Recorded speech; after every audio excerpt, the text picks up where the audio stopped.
Hey everyone, how's it going? Welcome back to the Watchlist Podcast. I'm your host, Jacob Boyer, joined today by the hosts of a equally amazing and groundbreaking and multi-million viewer strong podcast, the Buttery Males podcast. How are we all doing, guys? Hey, Good. Jacob. Splendid. Well. Thank you for having us. My treat. So yeah, if you guys haven't been keeping up with my social media, this is another podcast that I've been graciously allowed to be a part of, featuring past guests on the show, Rob Morrissey and Brennan Bourse, and first-timer Jake Demansky. So I guess I'll just step aside real quick, and you guys give us a little bit of what the Buttery Males podcast is all about. Well, Jacob, you're literally a part of it. How dare you? Jacob's like, that's his way of saying, like, you tell me. He's Here, I still don't quite. We're 6 or 7 episodes in, and I still don't quite know what we're all about. I was hoping that you guys could clarify it for me. No. We're a pop culture podcast where we discuss pop culture and our daily lives here at the end of the world. That's a very fair assessment, I'd say. Good way to put it. Yeah, It's probably the most concise way to put just a stream of nightmare fuel that we've created. Yeah, we've got Pretty much, yeah. We've got analysis on movies that are about suicide. We got actual demons that randomly pop in if you say their name too many times. We have Hollywood pedophiles that will occasionally show up and make cameo appearances. We talk about things that wait. This is what the show is. We don't really like that. I don't think this is... Also, wait, Jacob. I just want to say, it's a grand old time for everybody. If we say any name 3 times on our podcast, apparently those people show up. So it's not just demons. It is apparently Beetlejuice rules for sure. There's something about that. Oh my god, what's happening here? Who said? I didn't even hear it. Is that anyone to say it? But yeah, so if you guys haven't heard that podcast yet, you should definitely check it out. It's a fun old time. A little less. Yeah, unsubscribe to this podcast. Yeah, unsubscribe to this one immediately. Go. It's only getting better too. Well, I mean, it's hard when you're the best podcast ever to go up, but I think that we managed to do it in every single episode. So. Wow, it's hard to build a new Everest summit every episode is difficult, but we pull it off. Much like how the actual Everest, somehow we find out that it's like half a centimeter taller every single year. With every single episode, we increase half a centimeter in popularity. Well, that's just flat Earth, baby. I mean, that's just how the Earth works. I'm sorry, the flat sphere encased in a dome that we reside on. Yeah, we hashtag break past the ice wall. Break past the ice wall. Oh, man. So, yeah, definitely check that out.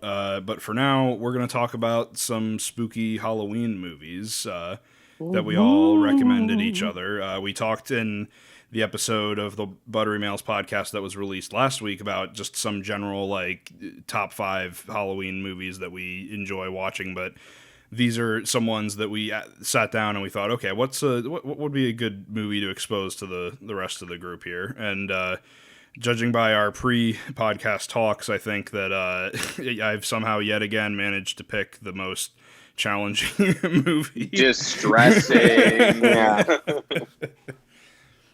Truly put us through the gauntlet. But yeah, so I guess let's just dive right in. Which one do we want to talk about first, fellas?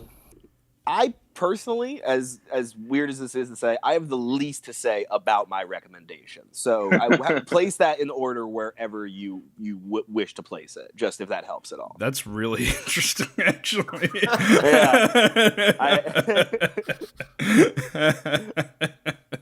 Well, then why don't Brennan goes first, and then we'll get progressively deeper into the damn thing. We'll bank that one out of the way. Okay. Yeah. Okay. That sounds good. So yeah, but real quick, the usual disclaimer I always give: if anyone listening hasn't seen the movies that we're going to be talking about here, definitely go out and watch them so you can be in on the conversation, because we will be spoiling the shit out of them. So Brennan's movie that he recommended was the 1977 Dario Argento art house horror piece Suspiria. So tell us a little bit about this movie, Brennan. What little you have to say about it. So I mean, not that I don't mean that in a terribly disparaging way. I guess I expected more out of it because it's like I guess it's from what I heard, it was kind of legendary. And then there was this remake that happened in 2018 that put it on my radar as something where I was like, well, I'm actually interested in the remake, but I feel like I should see the original, especially because Argento is like one of these prolific filmmakers and everything like that. And my big takeaway from the movie is, you know, at a certain point, I was able to look at it as kind of like a cheesy Italian movie, which really helped as opposed to like looking at it as like a high art film. And so for me, that really elevated the parts of it that I did appreciate. And there were, you know, I think 2 or 3 scenes in the movie that I absolutely loved, and I think could have gone on longer, a bigger part of the movie. And I think I said this with Jake earlier. I really love the visuals and like the lighting and like all that stuff. It's super interesting. I mean, just the set pieces, or I should say the set design of the hotel. I was going to say the world building they did is like very 1970s. Yeah, I liked it a lot. For sure. Absolutely. And so with that, and then the other thing, the score with the visuals was a little bit different. The score was almost a little bit spookier than the thing that was on screen. Yeah. For me, I kind of like that because I found that disorienting, and that was kind of the movie felt very dreamlike in a way. Kind of like in the same way they use. There's a lot of scenes where they'll have a wide angle lens on a shot that you wouldn't necessarily need it on, so you can actually see the landscape and the sets like curving and bending around as the camera moves. Yeah. Exactly. Like just an angle in a weird corner of a room that you wouldn't have expected it to be in or whatever. And so with that, I mean, all I mean to say about it is, like, I guess I expected more. I can see stuff that was taken from it, I guess, and I can see, I think it might be a victim of I'm just used to today's horror movies, so it didn't particularly scare me as especially from one of these movies from this era that, like, you know, is being referenced and as, like, you know, one of the higher ones or, like, high art horror or whatever, which, you know, I take that all with a grain of salt. But I enjoyed a good amount of it. But by and large, I'm still curious to see the remake. But by and large, I got to say, it wasn't like I wasn't blown away by it. I won't be getting a Blu-ray of this, probably. I think you will probably be getting a Blu-ray of the remake because it sounds like a lot of the things that you don't like are improved upon. Brennan, it sounds like somebody's getting a new Blu-ray. And this is Patreon, so I can get a Blu-ray. I mean, what you said, Jacob, about like the remake is exactly what I've heard. Like, I haven't seen the remake, but that's what I've heard, that they've taken what was good about the 1970s film and just went off on that and made it really dope. So I want to see that remake. I was in a very similar situation as Brennan, where I had seen the new one first because I was aware of this old one, and but it just was. At the time I didn't know it was that easily accessible, so I rented the new one and I watched it and I really, really liked it. But then whenever I went back and I saw like clips of the old one, I was like, this looks a little bit too cheesy. I don't know, that maybe it's for the better that I don't watch this. But I am actually glad that I did go back and watch this because it does have a lot of while I do think the remake is better, I think that this one does have a lot to appreciate, even if it's not necessarily something that'll scare you. It definitely has a really, really creepy atmosphere. Very interesting time capsule. Yeah. For sure. Yeah. Very compelling visuals. It feels like if I'm a horror movie fan, I should just go back and check this off my list anyway. Off my watch list anyway. But, hey. We got there. I'm glad I saw it. I would say the one big thing for me, and I guess we can say some other moments. I mean, this is kind of a little bit more of a spoiler, but the big scare for me that I really loved was the blind man being killed by the dog in the courtyard. Yeah, I really like that scene. For me, I loved it. I found it so brutal and like surprising, and it is a lot of build up to that point where he's standing in the courtyard. And honestly, I was listening to Jake watch the movie, and he was like, "Move!"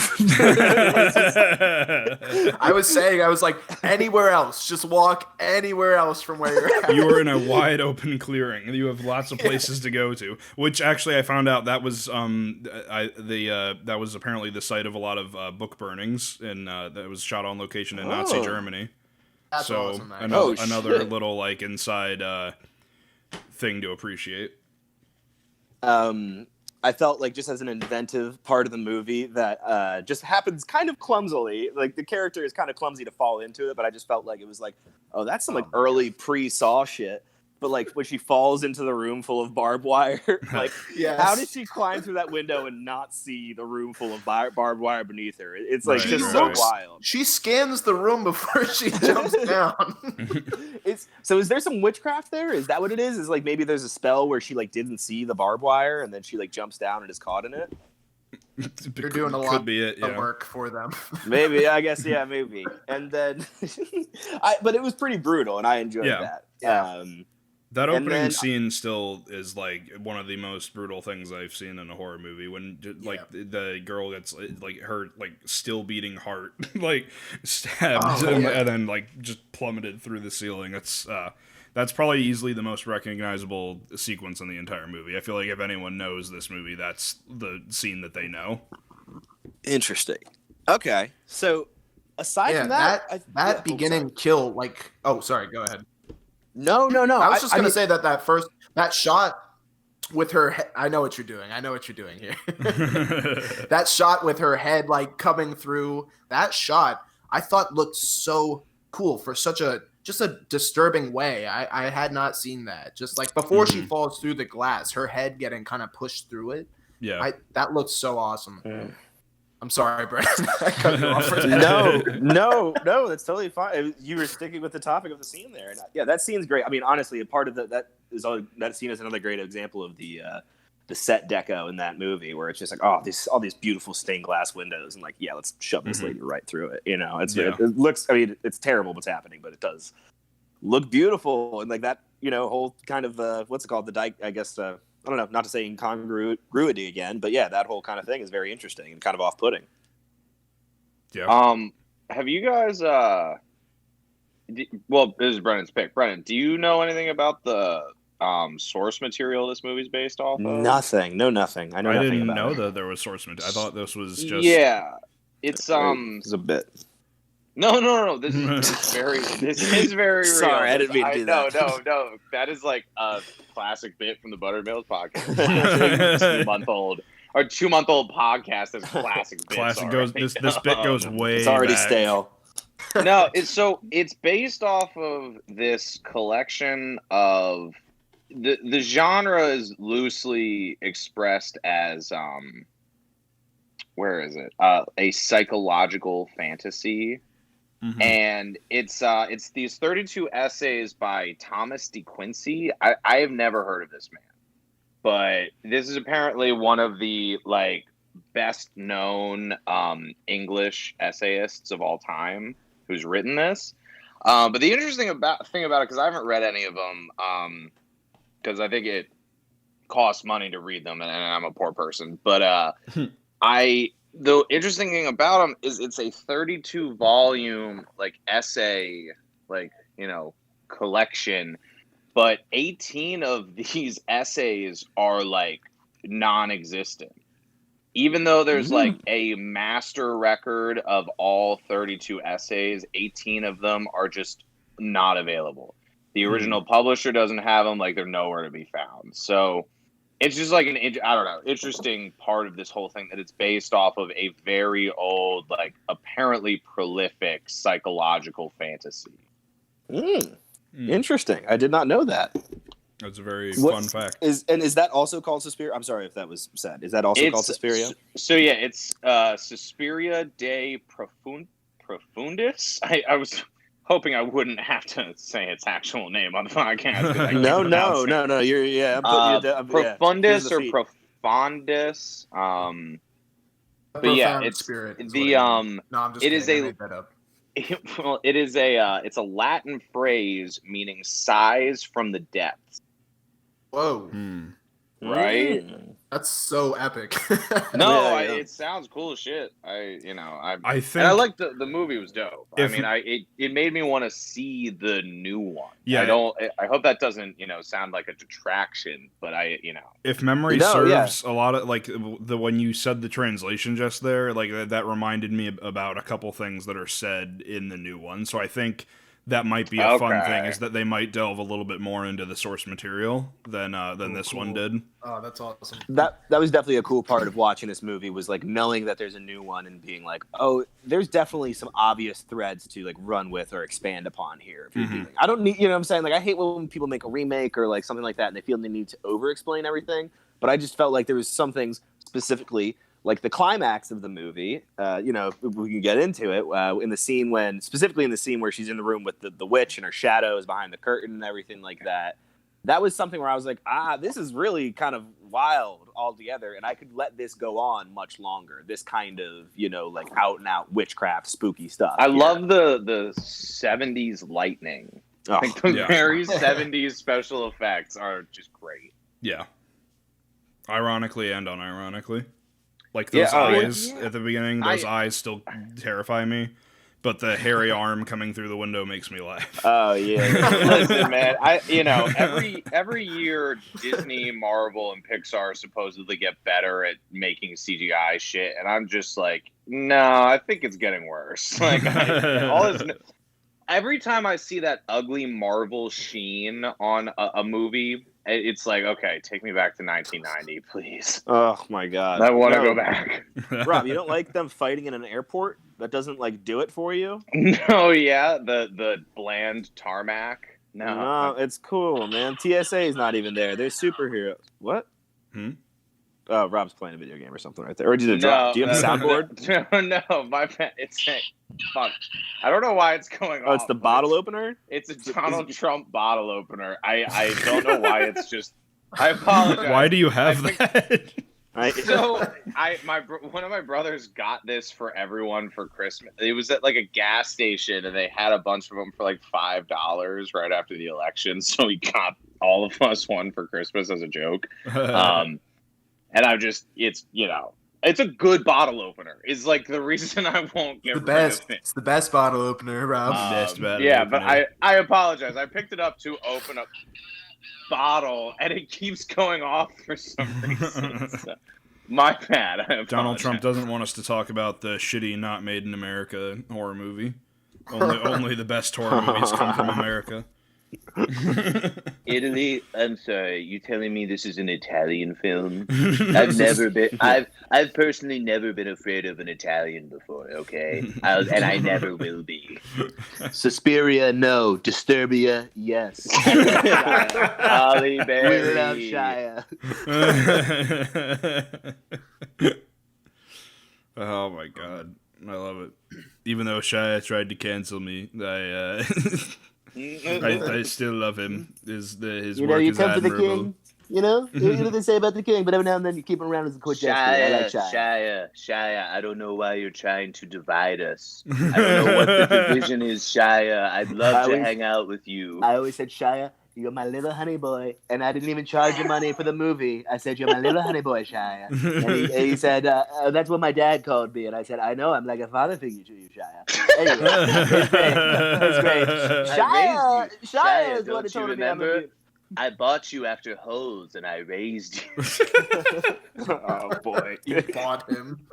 This is almost scarier than Suspiria.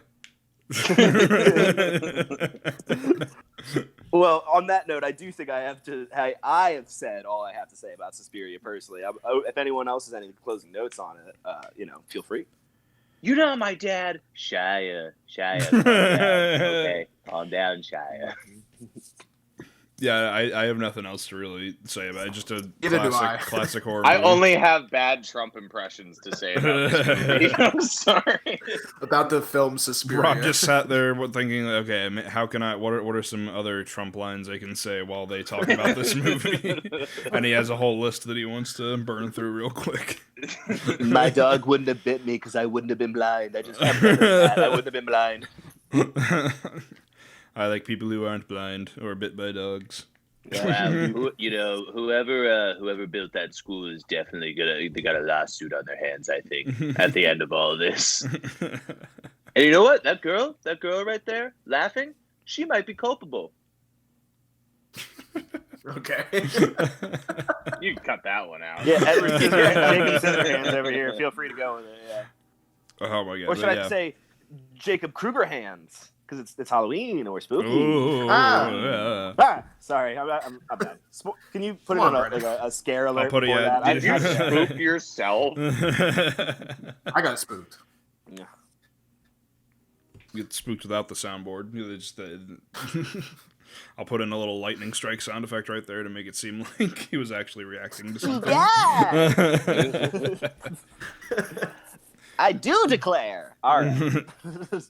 All right, so yeah, Suspiria, 1977. Check it out. I believe it's free on Tubi. I think the remake is free on Amazon Prime, but I'm not sure. But either way, watch both of them. They're both worth it. I hate that Bezos guy.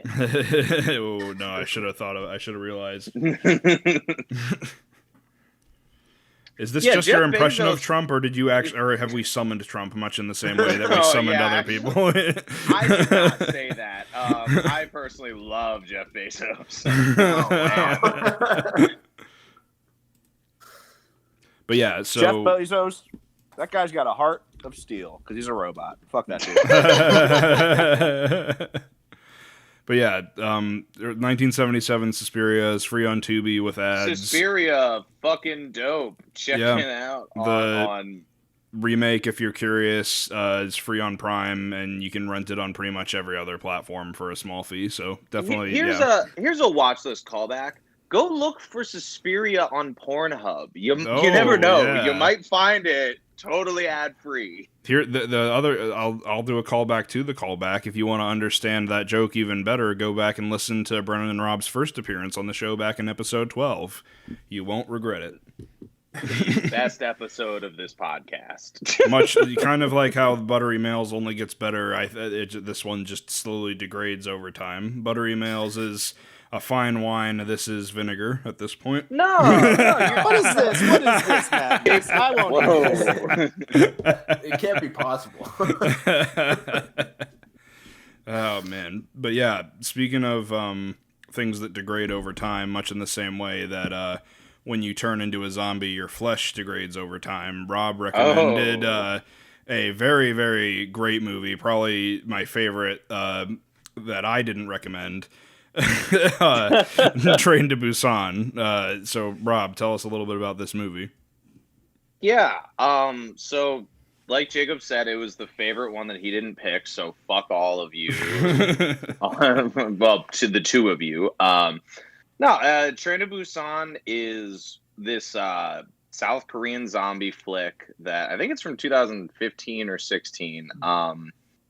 But it came onto my radar kind of out of nowhere. Brennan and I had watched The Raid 1 and 2, and we yeah. I don't know about Brennan. I don't want to speak for Brennan, but I had a kick where I was like, oh, Asia's making better movies than America. Just really fun movies, really fun. Yeah. In particular, South Korean films, I would agree. Yeah. Yeah. Well, yeah. Oh, I mean, South lately, Korean especially. films, and The Raid is what from I think it's Thai Indonesian or something like that. Yeah. I might be wrong. Yeah. Something like that. But yeah, South Korean films, like Jake said, South Korean films are particularly dope. And so yeah, I'm not a huge zombie movie guy. I think that the zombie thing is definitely played out right now, in terms of modern media. And the modern zombie movies kind of ruin the older ones for me too, because it's I've kind of seen the same trope over and over and over again. And even the original basis of those tropes kind of get worn out. But Train to Busan just really does a lot to be zombie movies aren't they're not fair. They're fun, but they're not fair to any of the characters. And there's a lot of stuff in this movie where it's if you're watching The Walking Dead, there's more sappiness to this. There's a longer goodbye, or it's also the zombies are just not actually a threat. And then when someone gets eaten or bitten by a zombie, it's how did you how did you fuck that up? Like, you were Right. so safe. Like, you didn't need to, like, get yourself in that situation kind of stuff. Absolutely. And you see it coming from a mile away, too. Yeah. You're like, dude, don't do it. I'm there. Fuck you. Why'd you crawl under that fence? Yeah, like, exactly. Why did you go down into this, like, dark fucking alleyway with, like, no one? Yeah, I obviously there are zombies down there. But Train to Busan is, like, the zombies are they're just like normal speed in the sense that, like, if a normal person gets bitten by a zombie, however fast they can run is like how fast the zombie runs, you know? So it's like you just have a bunch of like just regular ass zombies running just as fast as your main characters, and our main characters are also trapped on a train. I mean, not to like spoil anything about the movie Train to Busan, but our characters are trapped on a train for a while, and actually, like, I don't know if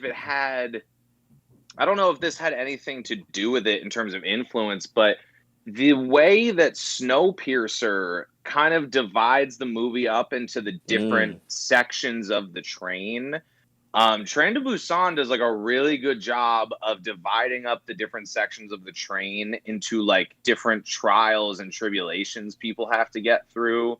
The movie also does this really awesome thing where as the characters are like making their way through the film, there's no exposition from anyone about how the rules work. So you have to watch the characters figure out the rules of the world they're residing in as there's actual, you know, like stakes at hand. You know, people are still dying, and it's like there's a great scene where they figure out that the zombies are almost entirely blind and that they like go based off noises. And so it like kind of combines a bunch of different tropes, including a Snowpiercer trope where it's like they go into a tunnel for like 2 minutes of the movie, so all the cars black out, and they have to sneak through this train car in like complete silence trying to get around these zombies. And it's like, I've played video games where that's a trope, and it's like, oh yeah, this is scary. This is like, this sucks having to walk like inches away from a zombie to try to creep around them. Like you're trying to like awkwardly like get between a crowd of people, you know, like it's definitely that scene in particular is probably, I don't know, it's definitely one of the most tense scenes in the entire movie. That's a lot of tension right there. Yeah. So it's really, you feel it. And this is the time when like they have to crawl on the upper racks to get by them. Yeah. You know what I mean? Yeah. Because they go through tunnels like I think 2 or 3 times, but yeah, the one they're doing that. They're crawling up on the racks where you would put your luggage, and oh my god, that is an awesome scene. That's why they realize that the zombies are like totally blind, because they go into the tunnel and it's like everyone like stops talking, like, you know, the sound almost totally cuts out, and they realize like, oh, like these zombies stopped attacking us too. Like these zombies are like also kind of at a loss for what to do in this situation. Yeah, they're definitely site-based, because like right in the beginning, the pregnant lady, she like does the smart thing of like throwing water on newspaper and putting it up on the windows so like the zombies can see where they're at. Yeah. I love that. I loved her and her husband so much. I mean, this Rob will probably love talking about it, but this movie, like, it's, other than being a zombie movie, this is like the ultimate like dad's rock. It movie. is the ultimate, yes. Straight up is, beefcake hunk like level. Like this guy's he's a well, thick yeah, old you mo. get a thick dad, and you get a real gaunt tall dad. Who's like they're gotta both like awesome. he's gotta like make up for what he is. This other Aspired, dad has gotta like he's protect the child that he has. Yeah. Make up for his lack of thickness. Oh yeah. Exactly. Papa, you're not thick enough. Right, child. Yeah, I mean, those are our 2 main characters. Like, yeah, are fathers, and there's like a cool dichotomy between them where it's like the one main character has his daughter with him, and the other guy has his pregnant wife. So it's like he, like, you know, they're both fathers, just like in way different like parts of, you know, fatherhood at that time, but the way that they form these relationships between these strangers as you go through, especially like in the beginning where like a lot of the characters are really quick to be like every man for themselves, but the ones that survive are the ones who realize like, okay, like teamwork is actually the answer, except like the one most selfish, like the guy who is the real world personification of like greed and selfishness survives. Oh, And yeah. like, so that even though it's like you don't have that weird thing The Walking Dead has where it's like, well, we're a big group of selfish people who have decided instead of taking from each other, we'll morph our selfishness together and be a giant selfish thing. You know, it's like it's just this one guy who like continues to like bring selfishness. You know, there's a lot of great stuff in this movie. For me, the big thing is like it's my favorite zombie movie. I watched this movie a couple months after my own father passed.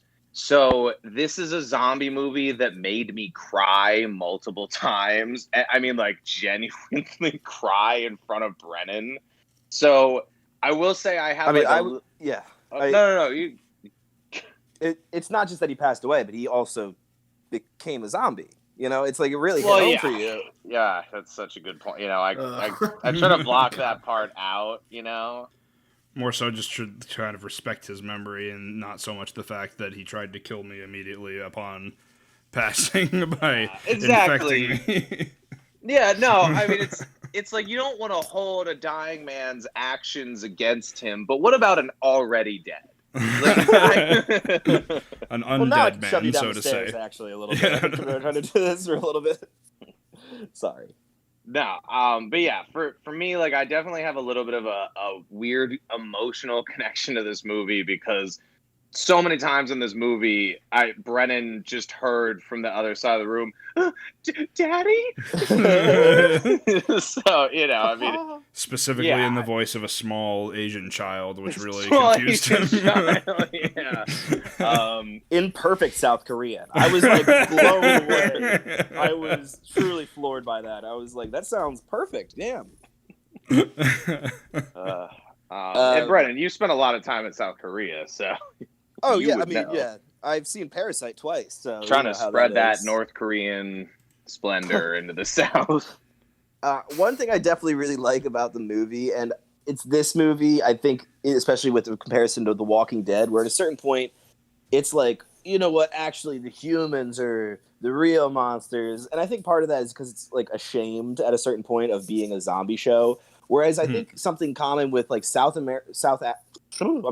Korean and a lot of like Asian cinema and stuff like that, and maybe just foreign cinema in general from like what I've seen with certain French films, is they are just not afraid of being obvious, or like they're not ashamed of like the kind of movie they're making. Whereas I feel like in America we have to like be like, oh, it's a zombie show, but it's really like a soap opera about their like as Rob said, just a bunch of selfish, annoying fucking people or whatever. Well, it feels like every new zombie movie that comes out, every script must start with, it's another zombie movie. We know we hate zombie movies. It's a zombie movie. Nobody likes zombies. It's a zombie movie, but is always the thing. Exactly. And this kind of has that with it's on a train, but actually it's just like a good movie with like good characters, cool, tense. Like it's not like the train doesn't feel like a gimmick. Like it doesn't feel like Snakes on a Plane. It doesn't feel like it was just there to be like, damn, that's crazy. It's like, actually, no, this is like really well structured. And as Rob was saying, with like each of the compartments, they're their own little beats of the story that have their own little individual arcs within them. And that's like really cool. One thing I was going to say earlier is that Rob kind of mentioned how the 3-act structure is kind of like divided up like based on like the beats of like what cars they enter and all that. I would say almost too is kind of the whole structure of the movie. It also plays on like the stops that they like at the actual like stations itself. Like those are your little like story beats that I really liked about it. And I wanted to touch on that because the movie starts at the beginning of like an outbreak, and I mean it's like it's so interesting because between our characters getting on the train and the first stop when it's like, oh shit, like the world is really like getting bogged down with zombies, it's like an hour. It's like literally an hour passes between like getting on the train and like, oh shit, like the outbreak is like taking over the cities that we're supposed to stop at. Mm-hmm. And I wanted to like just say all the characters that you're introduced to and that are killed off and are supposed to be like emotional deaths for the viewer are all 100% earned. Unlike a lot of zombie movies or horror movies in general, where it's like, we just need 6 very killable characters. It's like, it feels like they wrote this movie being like, how do we make these characters the most unkillable before we kill them off in front of the people? I mean, duct tape arms. Oh yeah. Yeah. I just want to say, like, the baseball kid falling in love and having his crush like reciprocate that love, and then they both just get killed. A good way to go out, maybe. I don't know. Yeah. I mean, not by zombie, but yeah, I hear you. Well, yeah, definitely not by zombie. You don't have to see the relationship go downhill if it does eventually. I'm a pessimistic man. Yeah, I was like, Jake, go to couple counseling. Go to couples counseling. There's actually a It spin-off. always falls apart. There's a spin-off movie where we just focus on them, and we realize that their relationship coming to an end is actually a metaphor for someone who's infected with the zombie virus contemplating suicide. Oh. And that is a callback to another episode of the Buttery Males podcast that you should check out. So go listen to it. Listen to it before you go to sleep. Our nightmare fuel inspired. Yeah, absolutely. One last thing I do have to say about it. Excuse me. You know what? I forgot. So that's that. Well, I got something. That was in the beautiful. beginning, where the main character works, I kind of miss this, and I feel bad for this, but I don't know. Does he work or have anything to do with like the outbreak actually happening? So it seems like he is like an mid to upper level executive at the company that accidentally releases this virus. Holy so shit. he is like Okay. he is getting like periodic notifications from his like secretary or assistant, who is a man. Men can be assistants too. Mm-hmm. We live in the 21st century. That's actually maybe the last thing I want to say about the movie, because like I feel like I've sucked its dick pretty hard for the last 10 minutes, and my mouth is getting tired. The one thing that this movie does very interestingly, and I think it comes back to like people not really knowing how the zombies work and like the nature of the outbreak, is that information is so very scarce in this film, where it's like The Walking Dead, it seems like every other episode there's a character being like, I heard about a pharmacy with a bunch of supplies 400 miles from here. It's like, okay, we're the only 3 people within 400 miles, so I don't know who the fuck told you that, but it's like, you know, who's telling you this? Where are these people that you keep speaking to? God told me. God's the one telling me. I saw a half-empty bottle of Pepto-Bismol on the shelf 300 yards away. It's like, Tony, if you weren't always right about it, we would probably start to ask questions. Yeah, we're out of bread, we're out of water, but I saw some Pepto-Bismol. So we're good. Someone spilled out a bottle of Pepto-Bismol and wrote a message in the ground that said 400 miles this way. So that's how I know. You want your precious Pepto, you'll have to, travel for it, you bastards. Left a trail of Pepto droplets 400 miles long. The one thing I was going to say is that one thing that really turns me off in horror movies is like Really when the sexy women, I know. Well, I yeah, hate what are you really going to do? sexy women, too. I like the killing. The thing that really turns me off in horror movies a lot of the time is I do need a sense of hope. I do need at least a little sliver of hope. And a lot of times in movies when it gets to the point of like, there's clearly no chance of a happy ending here in any way. Not that I always need a happy ending, but it's just one of those things where I do kind of tune out a little bit because I feel like I'm sensitive to it. This movie has a bunch of like all hope is lost, deep despair moments that because the characters and because it's all so like, for lack of a better word, fun and like just like, you know, interesting, you know, that doesn't like set in so deeply with me. And like I was like totally on board the entire way, even when it seemed like, yeah, I don't know how they're gonna do this one. You know, that was just like what it was. I will say that they do a good job of being like, well, listen, 99% of the hope is gone, but that 1% is still, there's still like 1% of hope. And then the next thing, it's like, you know, that 1%, we're going to whittle another 99% off of that. So by the end of the movie, they've got like the teensiest little bit of like, maybe something good comes down the road for who's left, but like probably not. Can I just say though, like I should have mentioned it earlier, but we were talking about the secretary and like how he periodically gets like information through. Like one of the most like I could see why some people might say it's a little bit too melodramatic, but I really love the scene where it's like the last call with the secretary and you find out that his company is the one responsible for releasing it, and the secretary says, "Is this our fault?" And they just both start crying. That's such a powerful moment, and I love it. You don't. That's not really something that gets explored too often in stories like this. I think is the like sense of responsibility for your own actions, and it's great. Yeah, no, this movie holds corporations responsible. I actually don't care about zombie movies that much, but I loved this movie. It was so much fun. So thank you, Rob. That was awesome. Cool. Yeah. I'm glad you guys liked it. Like I said, you know, I don't like zombie movies either, and this is one that just like for some reason it just does it. You know, it just slaps through and through. Any other closing thoughts we have about Train to Busan, or duct tape arms? Duct tape Brennan arms. Brennan has to thank me also. Yeah, Brennan. I showed you this movie. He might have. It's to be fair, I get Thank you. 95% of the media I'm interested in is from Brennan. So One last thing I have to say about it, actually. I was looking at the Wikipedia page, and I don't know if any of you are aware of this, but I am just finding out that there is a sequel. There's a sequel called Peninsula by the same director. really, Set looks like the poster says 4 years later, so I guess it's a little while further. I've not heard great things, to be honest. Well, Yeah. I'm I haven't heard of it, so I'm like, it probably isn't. Yeah, But that's cool. I mean, you know, I would be I interested stand in by the director, seeing it at you know, least. like- Yeah.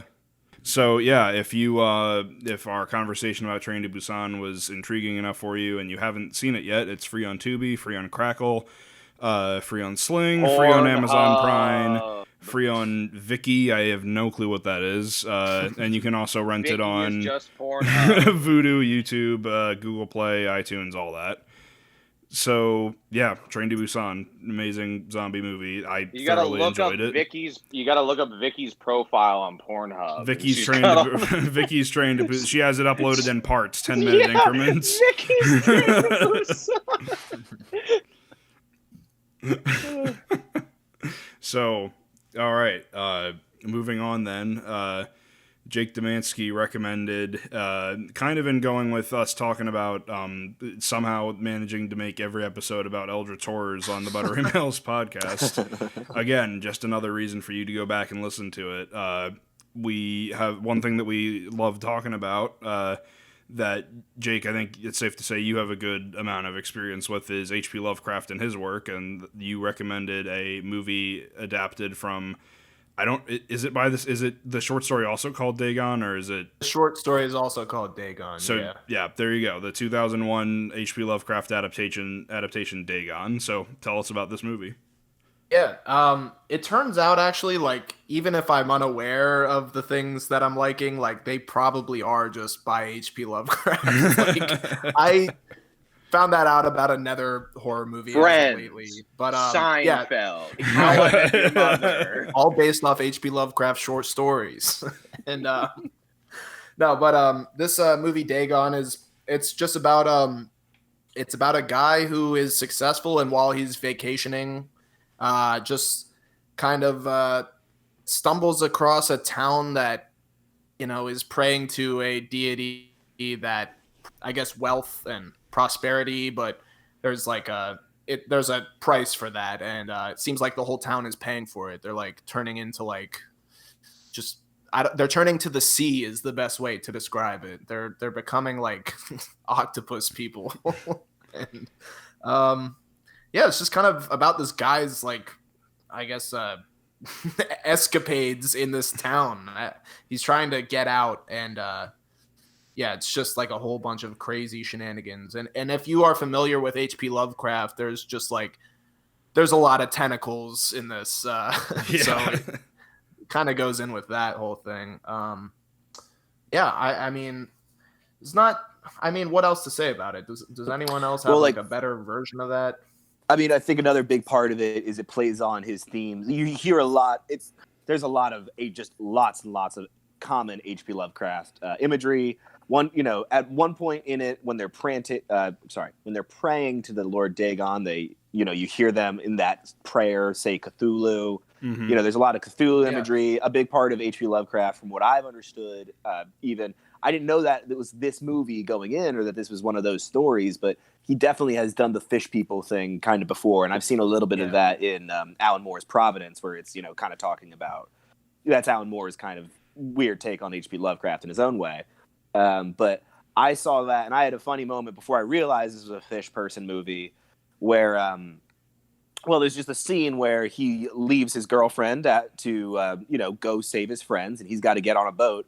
And there's just a moment where they're like, just get on that boat with those two guys. Okay, I'll just hop on here with these two obvious vampires. These two totally normal gentlemen. Like, look at these Nosferatus right here. And then it really did take me. It was when I saw the webbed hand on the priest initially where I was like, oh, no, it's not vampires, it's fish people. Because, dude, when he got the hook through his hand, I was like, dude, clearly the blood is about to make these vampires just jack homeboy on the boat here. But I loved Dagon. Dagon was sick, dude. It was a really wild ride. It starts off a little it's a little cheesy and a little hokey here as a 2001 movie, but like once I got on board with it, I loved the freaking movie. It's a fun movie. Yeah, super fun. That's the best way to describe it. Like, I mean, it's just a wild ride. It's like if Waterworld was like mixed in with the game Bloodborne or something. Well, and for me, and I think Brennan, I'm pretty sure Brennan would agree. You picked a movie that is like, the fear of water that I hold, and I think Brennan shares, is just like, is kind of, I liked the movie a lot, but there was a lot of just like, please don't put me in the water. Like, please, let's stay away from the water at all costs. That opening scene gave me such anxiety. And then it was just, when it was just the obvious kind of mermaids, I thought there was going to be some, because the camera is so on his face in that opening scene, like it's like just looking straight at his head, and his head is taking so much of the screen up. I truly thought he was going to like duck down and you're going to see like a big, monster that was right, like kind of hidden from the audience behind his head. Mm-hmm. And then instead it's just like kind of the like, I don't want to say the obvious, but yeah, it is kind of, I've seen that exact mermaid scare, a couple times. Yeah. It still totally got me because the underwater is spooky is one of my notes. And I also don't fuck with mermaids is another one of my notes. Well, mermaids are terrifying to me because it's like, once I'm in the water, I have nothing to like fight. That's against, not your world anymore. Exactly. It's like I have a limited amount of time I can even be down in this arena with you, and you can just hold me down here until that time runs out. And it doesn't matter what I do. The ocean is just like a primal fear. So to make like a horror movie, like kind of based around that, I think you're going to get like good results. I really, one of the things I found really funny about the movie was like, it's kind of got that dreamlike statement where there's part where it's like, what, stick together. What are you guys doing? Like separating from each other. Like, what are we all doing here? One of the things that really haven't you guys seen a horror movie? Well, yeah, exactly. And one of the things that really stuck out to me is just like truly like so funny to me was like, there's so much awful shit going on. And Paul, the main character, does not drop the F-bomb until he sees that his hotel room is shitty. Yeah. like, fuck. And it's like, I don't know, dude. Your girlfriend's probably dead. Your best friends are out there dead on the rocks. Like, I don't know. Like, it's the hotel room's not the least of your problems. Did anyone else get like very, very strong Tom Cruise energy vibes off of him? There was a lot of times where I would look away and I would hear him say a line and I'd be like, was that Tom Cruise?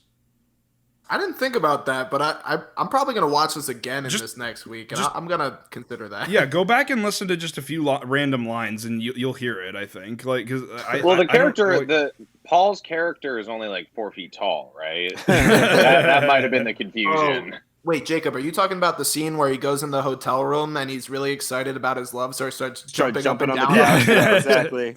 Oh wow, thanks, Brendan. And then it's more so that like the couch broke because it was so old, and that's when he drops the F-bomb finally. Like, fuck, because he can't jump on it anymore.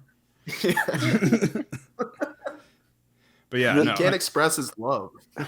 The noises these fish people make are like terrifying. They're like raptor-esque. Is like, they reminded me of the raptors from Jurassic Park with like that kind of like awful clicking moaning shit. Good.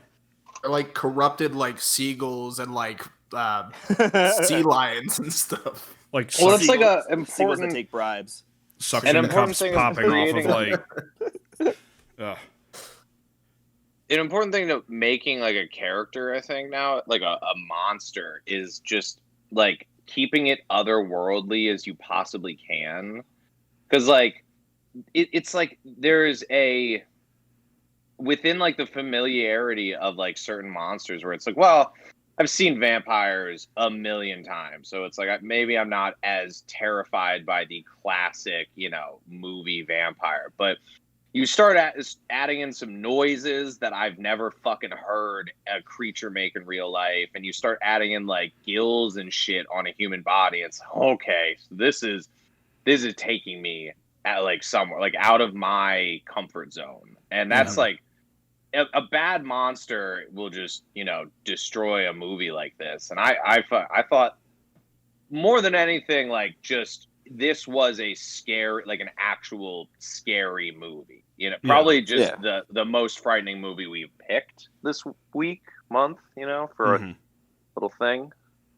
I can't imagine any of us, it's a different answer for any of us, but who is our like MVP character of the movie? I was hoping someone would. I was hoping you would lead us here. I mean, come on, can we all say it at 1, 2, 3? It was the drunkard in town. Yeah. It's Ezekiel, dude. Ezekiel rules. He's the man. He's the coolest part. When he does that like face morph flashback, I was like, damn, that's great for 2001. This rocks. Yeah.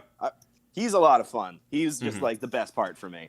So his flashback, he was the one that was there who kind of like ends up explaining to Paul what ended up happening with, like these priests coming in, or these, kind of this captain who came in and said, let's make this, let's all pray to this God instead of a Christian God. And this captain then tosses a big version of the pyramid from Yu-Gi-Oh! Into the water. And then they all start getting gold out of it.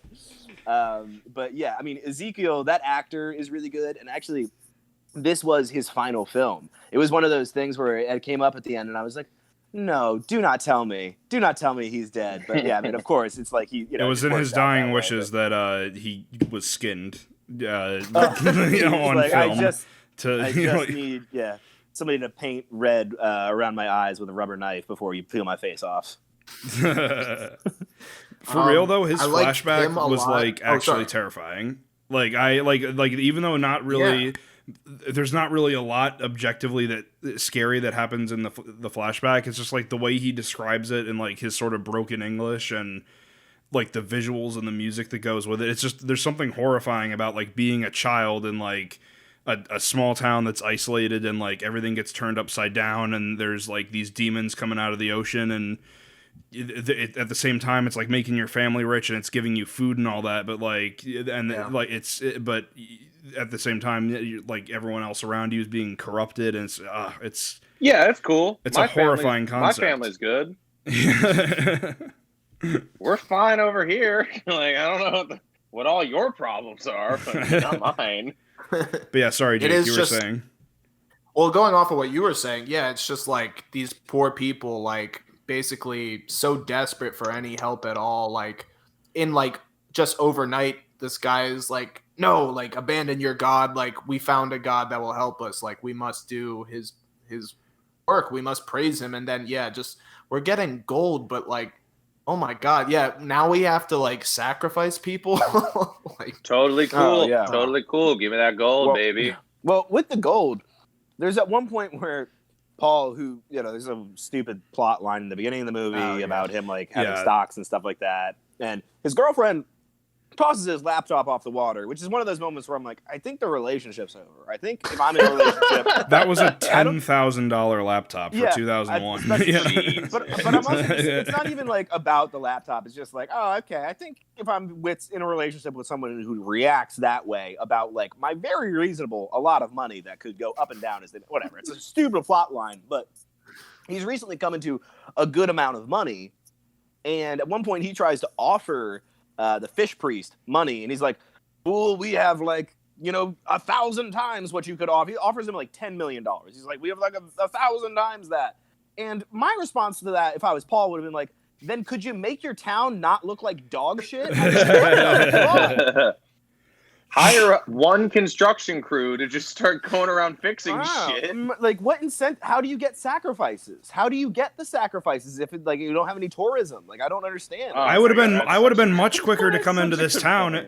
I would have been much quicker to come into this town and get sacrificed if everything was paved with gold. You idiot! You got to rethink your plan here. If you had a fucking a Hyatt Grand Resort, maybe I would have showed up faster.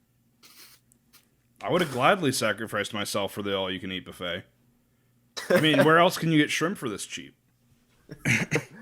Oh, the shrimp are their children, though. I mean, shrimp is so cheap. I liked the drunkard, but I think her name was like Macarena. Yusia. Well, her real name is Macarena Gomez, but I think her name is Yusia she's the mermaid in the in it. I was telling Brennan, I mean, half fish woman or not, she can get it at any point in the Absolutely. day. I mean, honestly, it was like I was less turned off by the mermaid tail and the tentacles or whatever. I was like more of those just like, if you weren't so pale, let's get you a tan and then this rocks. Let's do this, Macarena. But I do say that as like a joke, but like she really was awesome. Yeah, in she's this beautiful, film. and she's like really talented. She's beautiful, but she was super talented. She was. I loved her in this. Could I just say, Macarena Gomez is the worst fake name I've ever fucking heard. Is that her fake name? No. It's just I'm saying it just sounds like that's why I'm gonna cut it out and I'm gonna cut this part out. But I genuinely laughed for a second because I thought that Brennan was making a joke. and then when I realized that, oh shit, that's her actual name, I caught myself. But Ay Caramba Estevez. Well, exactly. I'm just thinking of getting like Facebook friend requests from like, strange profiles that you have one mutual friend with. I worked with a person named Macarena, so I didn't think it was so crazy. Macarena Gomez? Well, I don't know if their last name was Gomez. Okay, well, that's my point. It's not just about one of the names. Gomez is unrealistic to you. Yeah, it's both of them together. Oh man, it's like the pieces of Exodia. It's on its own. It's just useless. Exodia Gomez. Exodia Gomez. Exodia Gomez, you son of a bitch. Yeah, Dagon rules. Yeah, fantastic movie. And it's very good. One of those I've said it before, but I really love horror movies that just have a downer ending sometimes. And this one has a really, really good downer ending. What do you mean? I love this one. Yeah. No, he's gonna live for eternity. He's gonna live for eternity. Get that money and fuck his sister fish. Yeah. I will say one part of the movie. This was a good ending. The one part of the movie that bothered me is like that little kid narcs on him so hard at that one point. I was like, you need to drown that kid in the water right now. You need to dunk his face in the water of that house and kill him because he brought a giant Nosferatu tentacle monster out of the water at you. Yeah, he's fun, but his dad is just so far gone. Like, turned into a fish monster. Yeah, but I hate that kid. And then when Paul kills his dad, the kid is like, "You asshole," or so like, Puta. Should have just let him do what he was gonna do. Well, Kill me? I- No. I give look, kid, Dagon... the kid. There's two possibilities here. Like either I kill your dad, or he killed me. Listen, kid, there's gonna be only 2 hits. Me hitting his face and him hitting the floor, alright?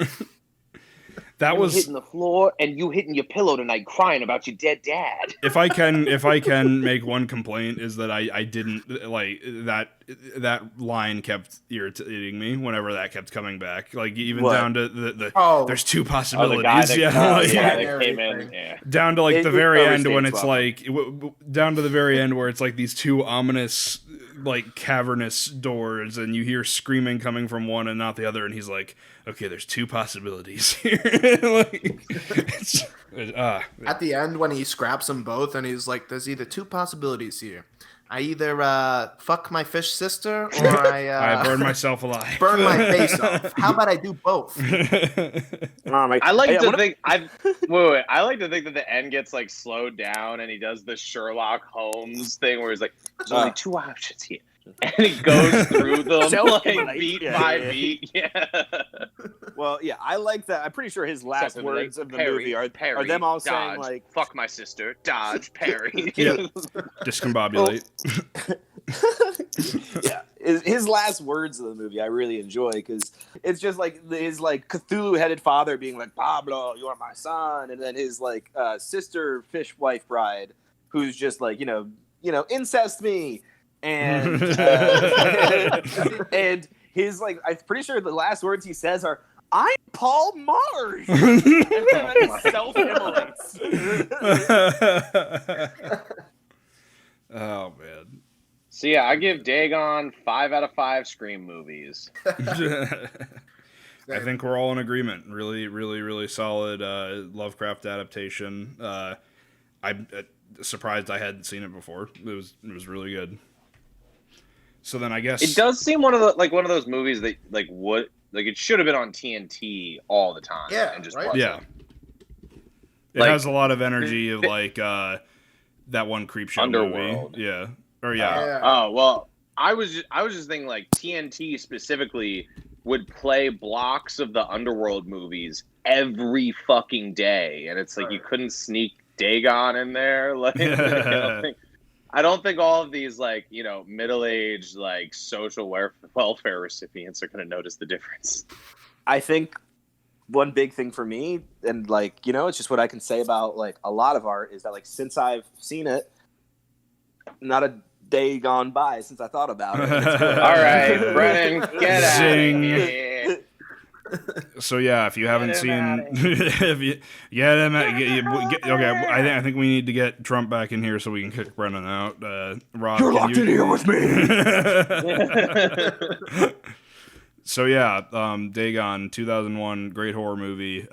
You can check it out on Tubi for free with ads. You can also rent it on YouTube, iTunes, Google Play, Vudu, Amazon Prime, and probably Pornhub. Vicky probably knows a thing or two about Dagon as well. So definitely watch that one. Fantastic movie. So I guess I hate to bring us down from the prior. I think we actually. No. Let's just have a therapy session. Now it's time for a therapy session, no, I think- everybody. We talk. I don't know what's what- up. Brennan, I don't know what you and Jacob are talking about. I think we've done all the movies that were recommended, right? I think we're done. I think we've wrapped it up. So thank you guys. Dagon was the last one. Thank you guys for watching the Watchlist Podcast. Tune in next time. No.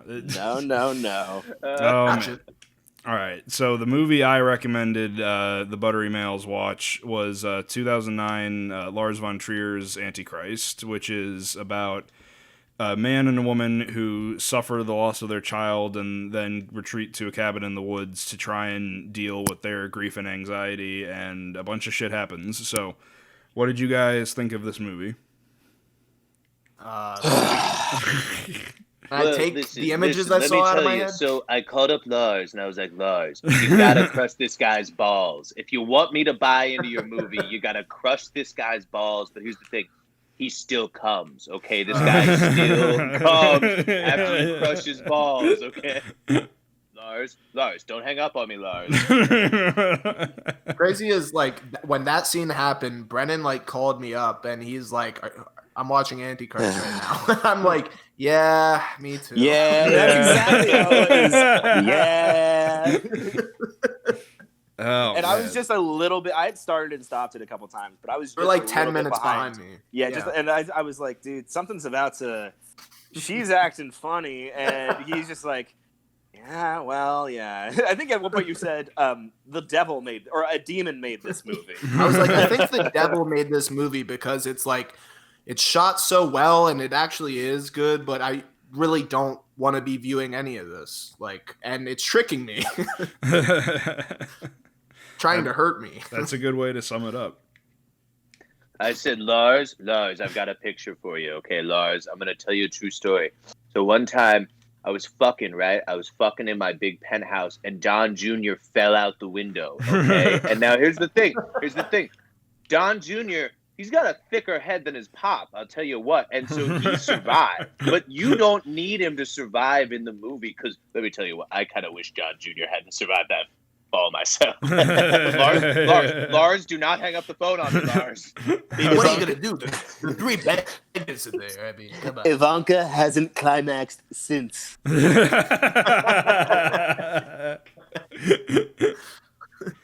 Oh, but for real though, I love that opening. I love that opening. I have a real It's beautiful. It's awful, but it's beautiful. Yeah, Jacob, exactly. can I tell you something? I saw this movie actually like when it came out or when it was available to watch at home, and the reason I tried to watch it was because my cousin is a huge film buff, and he was like, yeah, I mean, this is really something to see, and like trying not to give me as much at all. Like he was just like, you should just watch it.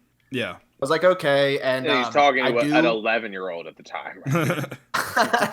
Wait, no. No, you were probably 15, right? Like 15. Yeah, okay. Still not okay. Yeah, this nice close up of Willem Dafoe's cock going into Charlotte Gainsbourg's pussy is now in, really quick in 60 FPS is something to see. Never mind. I'm sorry. Well, what I wanted to say was per second. Well, this isn't good for my age, but it is true. I even smoked pot back then, unfortunately, and I was really high, and I was watching this movie, and this is like your beginning stoner phase of high too, and this beginning sequence like fucking rattled my world, and I just gave up on the movie. I just was like, oh no, like just. When the baby falls out of the window and hits the ground, that whole prologue happens. I just was too high and I was too scared, and it fucked me forever. Let me tell you, this is what happens. First, the kids start smoking, all right? And then all of a sudden they're getting high watching Antichrist in their basement, okay? It's also that scene is black and white, and it's super well lit, and the camera work throughout this movie is great. And so that scene in particular is like in incredibly high resolution, it feels like. So I understand that. It's like if you're fucking just if you're just trying to vibe, it's like so it ruined my vibe, and I couldn't come back to it until we had to watch it for this. And I said to myself, I was like, you know what? I'm gonna get high and I'm gonna power through this like as an adult now, and I'm gonna be able to do this. And just watching it again, I was kind of taken back to my old mind. Yeah, why do you keep getting high and watching this ridiculous? It's a movie. It's a movie. Vile it's a spiritual test, Rob. What I was going to say is, I mean, again, to just make yet another callback to the Buttery Males podcast, maybe that's the universe telling you that you need to get really high and go back and watch Lost from Space and see if you can not cry through the middle of that. I'm too scared. Antichrist didn't quite rattle you to your core, but Gary Oldman in mutated spider makeup is just something you cannot fuck with. Or like what's his name? Is Alan Rickman in Lost in Space with like some fucked up head prosthetics? I think is that you're- Lost in Space? No, or you're is that- thinking of Galaxy Quest with Tim Oh Allen. my fucking god! Okay. I could fucking. I love Galaxy Well, Quest. okay, I've been confused for a couple weeks then because I've been like, why is everyone afraid of the movie where Alan Rickman and Tim Allen just do cocaine together? In fairness, the Ceres, the villain of Galaxy Quest, is pretty scary for like a PG movie. That movie was originally shot as a rated R movie, so it is like pretty spooky, honestly. Oh well, here let's bring it back to Gary Oldman, terrifying in The Fifth Element, and Yeah, in The Darkest Hour. and in Yeah, the Darkest and Hour, in yeah. Gary Oldman's what's just that a movie? terrifying person in general. As a husband, husband, probably. Yeah.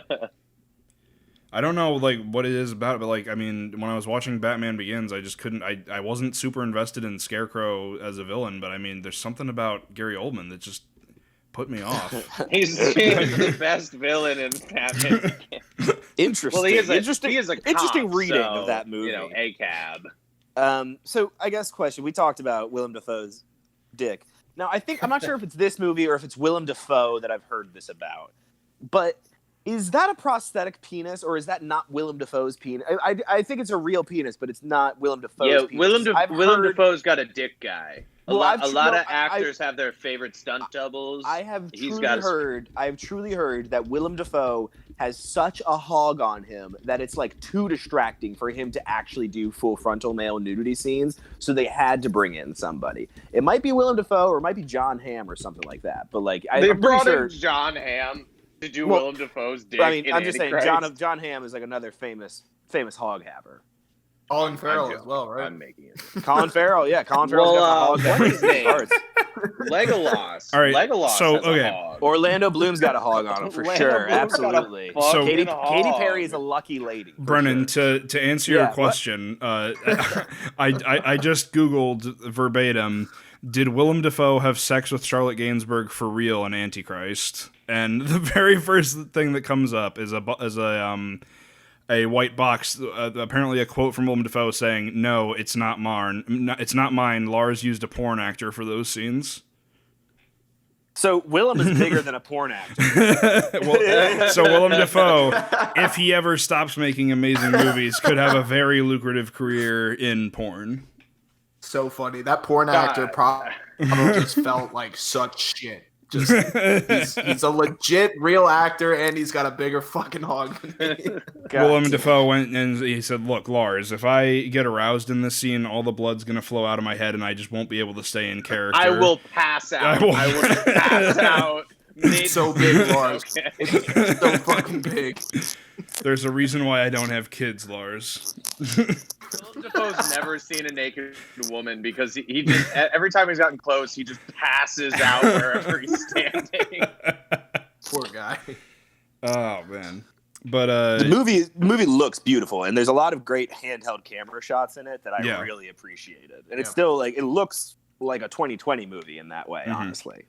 some of the most effective use of slow-mo in like any horror movie ever. Like the and scenes where ball crushing. Yeah, one of the most profound ball crushing scenes ever put to film. But that scene where she's in a like he's like hypnotized her, or she's in a trance or whatever, and she's like talking about her like the first time she walked to the cabin, and it's all like she's on the bridge, like 2,400 frames a second, and she's barely moving. Like, oh my god, that like still creeps me out, even though I know what's coming. Like, I wanted to. Can I say something?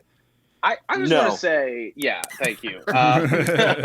Thank you for stopping me. No, I want to say it is not okay for a husband to be like, even if you are a therapist, it's not okay for you to be like, you know what? No, I'm taking my wife away from her current therapist, and I will be her therapist. Yeah, I don't want to say he deserves any of what happens to him, but he definitely did like fuck up ethically, and in a lot of ways where it's like, come on, dude, just you got to know better than this bullshit right now. Yeah. That slow-mo shot, the shot of her on the bridge, and anytime they would do those weird, specifically that kind of visual there, really reminded me of the Fellowship of the Ring in like the scene where I think it's Galadriel like is tempted by the power of the ring, and there's all that like kind of trippy shit going on there. And then it also does that flashback to like, there's also in that time the flashback to like Aragorn and like Liv Tyler. It was just very like, I don't know, it felt very similar, like imagery, not really tonally, but I was just like, yeah, this is some weird mystical woods shit going on here. Yeah, I get that completely vibe. agree. Yeah. It was very, and like they just kind of like the airy like floatiness to like everything. Like they're just it feels like there's not any gravity to what's being shown. Like it just feels like everything's just sort of drifting in and out. Yeah. Yes. Yeah. So that's one thing that I will say about this movie is it's maybe not as effective in terms of like boo scary, but it is very, very effective at just filling you with a sense of dread. And I think that's kind of lost on a lot of horror movies. It's more nowadays. It's more so like we're just gonna make you anxious for the next time something pops out at you, rather than make you physically uncomfortable. We're not audiences not like for modern horror. It's like they have this idea that it's like audiences don't want to be asked questions about existentialism. They just want to see people get their arms chopped off. Well, one thing that totally filled me with dread was like right where I kind of talked to Jake and I was like, yeah, it's starting to turn for me, is when she is trying to convince him that she's better, and just the language she's using is goes, I'm well again. I'm cured. You're so clever. I'm fine. And I wrote definitely the words of a person who is not well, not cured, and not fine. You're not clever. As much as Oh, sorry. No, I was just like that. I was just reiterating that was really where I was like, okay, this went from being like an interesting character study to like now the gears are really like clicking in a dreadful way. Oh, definitely. That's definitely. I couldn't actually tell what was happening there. I was like, is she being like a total asshole to him right now, or is she just like broken? I don't know. But I think the scene that like just kind of fucked me up the most actually was when as much fucked up shit that actually happens in this film, it was when Willem Dafoe confronts her with a picture of their child with his shoes on backwards, and then it's like all of the time she was like purposely putting on his shoes backwards to like fuck up his feet and fucking torture her child basically.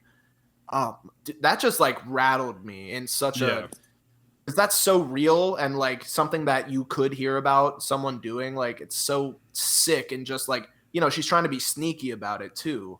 And it's just disgusting. Like it's so fucked up. That scene fucked with me so bad. Yeah. I did. I can only imagine like your reaction when it flashes back to the opening of the movie and you see that she was watching the entire time. Yes. Like, yes, exactly. I did write down, and this is dark, but I did write down, if I was that baby and that was my mother, I would be glad I was dead. Like, that is what I was like. This lady sucks. Yeah. Like, I can't stand. I don't want this lady in my life at all. I'm good. Yeah, that's so fucked. Ugh. Those are your ultimatums: death or just being tortured and in a passive way. Like, pass. At one point, I mean, like, there's times in this movie where I was like writing things down, like, ugh, we get it. I hate this director. I hate Jacob. Oh, it's turning on me. And then at one point, I think I wrote down, no one needs to make this movie. This movie did not need to be made. Movies almost should not exist, because if movies exist, this movie might get made. Wow, I like the zero sum argument you've made against films. This movie shouldn't exist, so therefore movies should not exist. Yeah, it's just too good at what it's trying to do that it's like, that's just kind of evil almost, like. Yeah. And that's what I love about it. Is just it just feels evil. Well, Dick Cheney's wife trying to get rid of video games and rap in the same master stroke in the 90s. Like, damn, you thought you could get rid of both of them at once. Thank God for smart people like Frank Zappa saving us. Anyway, one thing I took kind of note of was I like think you mean it did have a certain, William Zabka. William Zabka. Oh. aside from kind of like all the art house horror, there was just some very basic horror where at one point I wrote down, "Oh, it's the basement from Evil Dead. Cool." Yeah. And then I wrote, "Oh, it's the crazy book from The Shining. Cool." And then actually at another point when Willem Dafoe is crawled into that foxhole and she is sitting on the tree stump and like kind of over him and like doesn't know that he's right under her, I was like, yeah, Fellowship of the Rings. Like the centipede crawls over his like glove or whatever. I was like, damn, this is giving me those vibes right now. All the insects crawl out of the dirt when the Dark Riders are around or whatever. Mhm. Yeah. Much in the same way all the hands come out from the roots when Willem Dafoe's beating creepy. Charlotte Gainsbourg. Because all the bugs are like, they're over here. Quickly, guys, like, look, see, they're right here. Yo, check this shit out. I will say the crow or the raven that he finds in that foxhole there had the spirit of the boy from Dagon in it. Just a fucking narc. Just like, shut up. God damn. Speaking of the animals and like the three beggars and all that, I need to know the fox that has Willem Dafoe's fucked up voice. Yes. Big laugh or appreciation for that fox. Like when he peers and he sees it eating itself. And then it looks at Willem Dafoe and Chaos reigns. Chaos reigns. which is that's also Willem Dafoe's voice as well. Oh, yeah. interesting. I didn't laugh. That was the one movie breaking moment for me where when it speaks to him, I was like, okay, that's kind of a little bit silly, but I like what you're doing CGI there. on those animals in general wasn't bad, but when you try to make the fox speak, it doesn't really work out. I also did write down at one point that deer has got a huge dingleberry. Oh wait, That fox for me has been ruined by the internet. Yeah, I mean, it's like, goofy. It's literally just goofy. Like, it's just this fox has been used just when people need like a goofy looking animal. And so I've just seen it a lot, you know? And it's like, as a video creator or like a meme lord, it's like, how can you resist a fox saying chaos reigns? I mean, I don't know. It just seems like It is out of context. Out of context, but even kind of in context, that was again. It just that I did think break me a little bit. Even if the meme format was, this is a GIF from the movie Antichrist, I would still laugh my fucking ass off.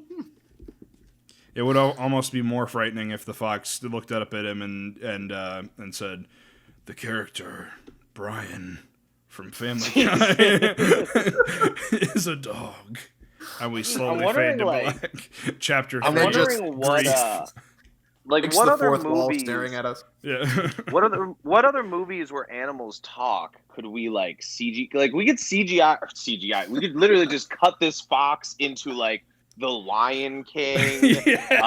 Homeward Bound. Homeward Bound. Fucking. What is the Old movie Yeller. about the boy? Old Yeller, yeah.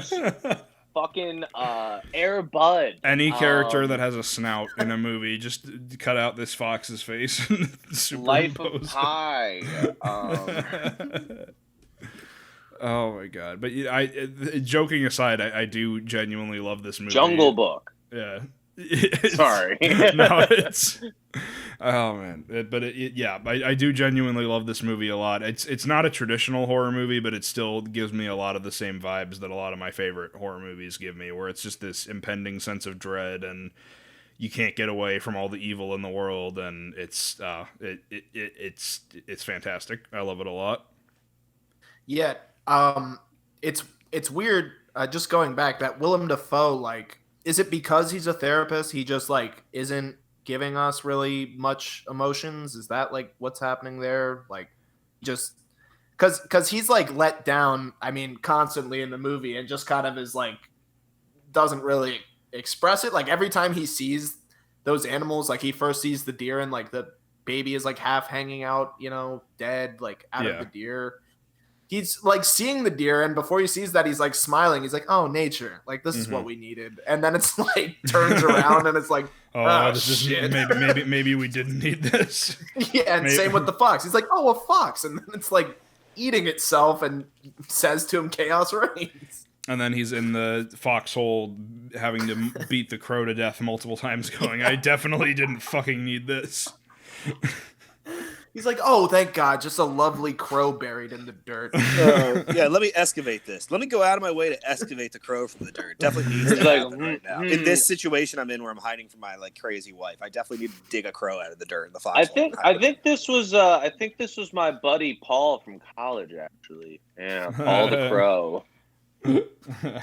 I will say one of the scariest parts of the movie for me. Everyone's was, like, least favorite Crow Ed. Are you done?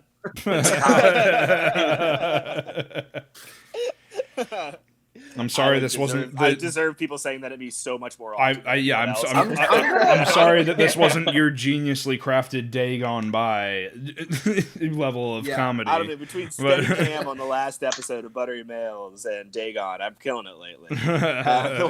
One day I will just snap, just so you're aware. Like one day I will just snap and fucking charge down to your apartment.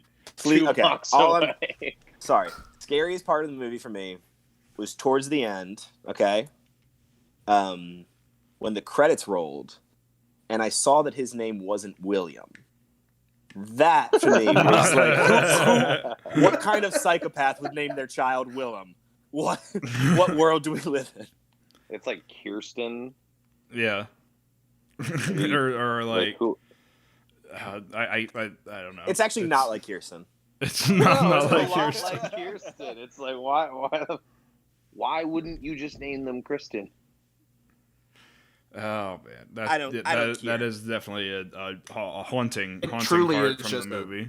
Yeah, it's just a spelling mistake, guys. That's what's happening. they misspelled it once on his very first movie, and now he's been forced into this on his deathbed his entire life. Yeah. His Hollywood star will be changed back to William after he's dead in honor of him. Fun fact: apparently his name actually is William, but it's just been mispronounced so much or something like that. There's a clip of him on Conan admitting no that one his name mispronounces Conan. No one mispronounces William. What are you talking about? There is a clip on of him on Conan when he was promoting The Lighthouse where he admits that he's been mispronouncing his own name for years, and it's actually kind of funny. Rob's favorite movie, The Lighthouse.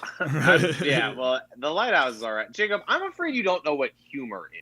Because I don't think that Willem Dafoe was actually being serious. And he was like, "Oh yeah." There's video evidence of him in acting school. No, because they show a clip of him like as a young man in acting school pronouncing his own name as William Dafoe. Whoa. So is there? Okay. I have a question. So he does seem like a pretty friendly guy to me. Yeah. Is there an evil version of him whose name is William DeFriend? William DeFriend. I like how it's William DeFranco. I like how DeFriend is the evil one in this scenario. Well, Defoe is the nice guy. It's a real Jekyll and Hyde scenario. Yeah, exactly. But God, if I saw that Jekyll guy, I'd hide from him. All right. I'm burning out of here.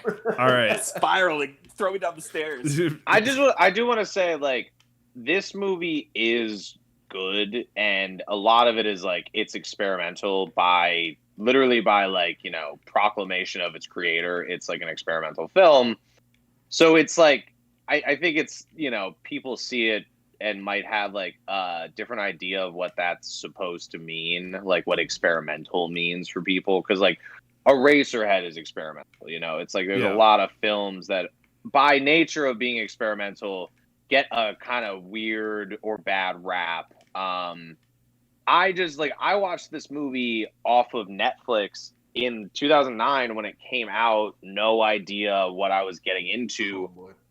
And when I powered through it, I guess because I was just like such a severely broken person by age 14 that I, for some reason, had no problem with like any of the things I was seeing.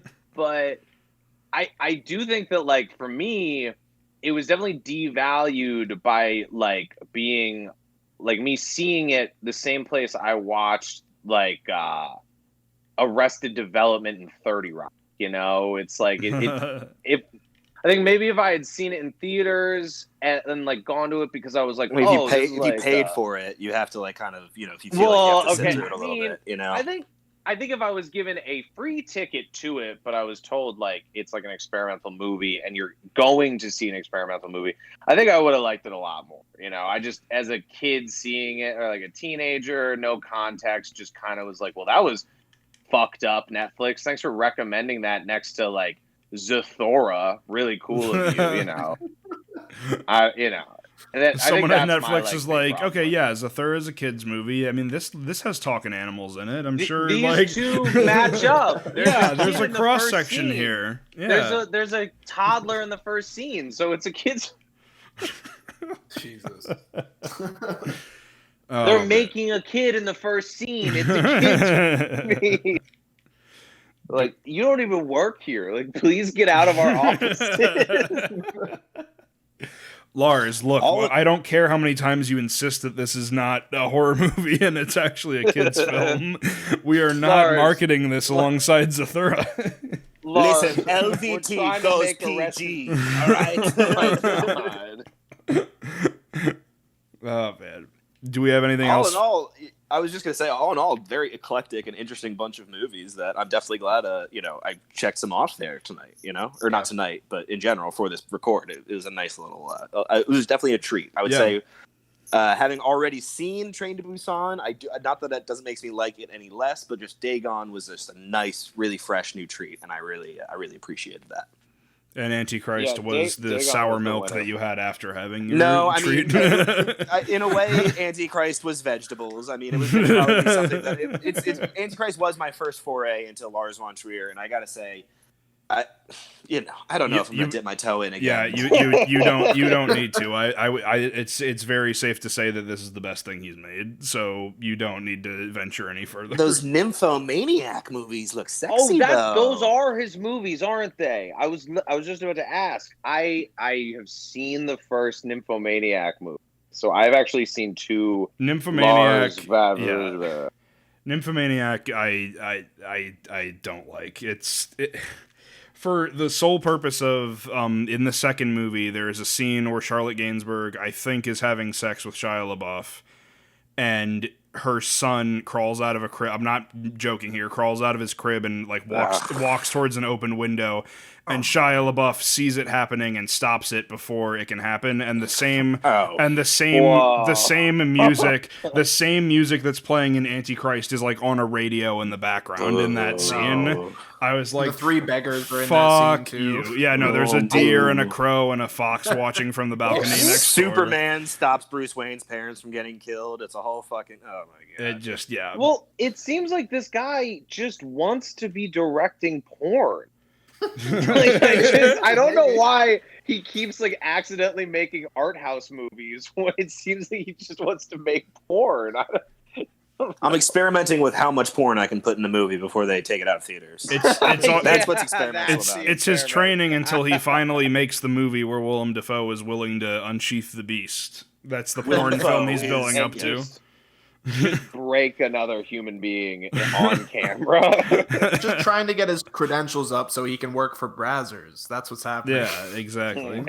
So he can collaborate with Vicky over at Pornhub. Oh my god. So yeah, that's Antichrist. If you want to check that one out, fuck, I have to cut this part out. I didn't. Pornhub. Yeah, it's Antichrist. I think it would be best if you watched Antichrist on Pornhub over any of it. It would be appropriate. I don't know that it's there currently, but someone go check and find out for us. It's free on Amazon Prime, free on Sling TV, and you can rent it on YouTube and Google Play. So, yeah, those are our Halloween recommendations. And one thing I want to, maybe a closing topic we can discuss, just to really, as like a fun little spooky idea, is if we were trapped in one of these movies, which one would we rather be trapped in? Oh. Wait. What? Hold on. If you were a character in one of these plots, which plot would you rather be in? Okay, so hold on. Be Actually, Ezekiel. wait. You can find all the fucking scenes on Pornhub, so it's a start.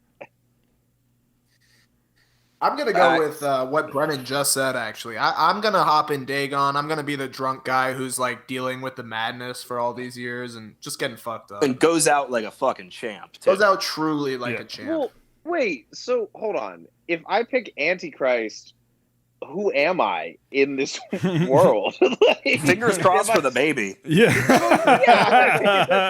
It's like, am I the baby or the fox, or am I just like a guy who's like around the cabin for some reason? A hitchhiker who catches the tail end of Willem Dafoe burning Charlotte Gainsbourg's body. And... Well, or am I like, I'm a hunter and I'm looking through my scope and I just like, just as I catch them, like, squishing his balls, it's like... I will say, part of Antichrist for me... goes, take the shot. Yeah.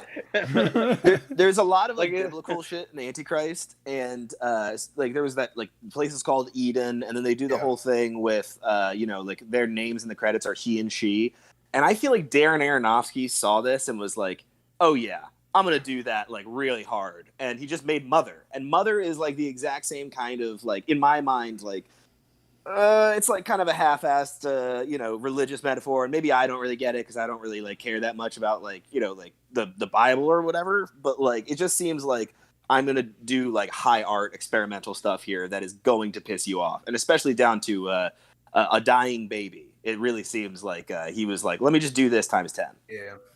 Okay, that's a fair assessment, I'd say. Well, yeah, for all of the, like, real hardcore Catholics that are going to watch my movie accidentally on Netflix, let me just fuck them up real quick. Yeah, exactly. So are we all saying we want to be that drunk old Spaniard in Dagon? Yeah, I'm sorry. For me, I don't know. I think I'm going to roll the dice on Antichrist, I think. I gotta say, I think it's better. Odds aren't terrible.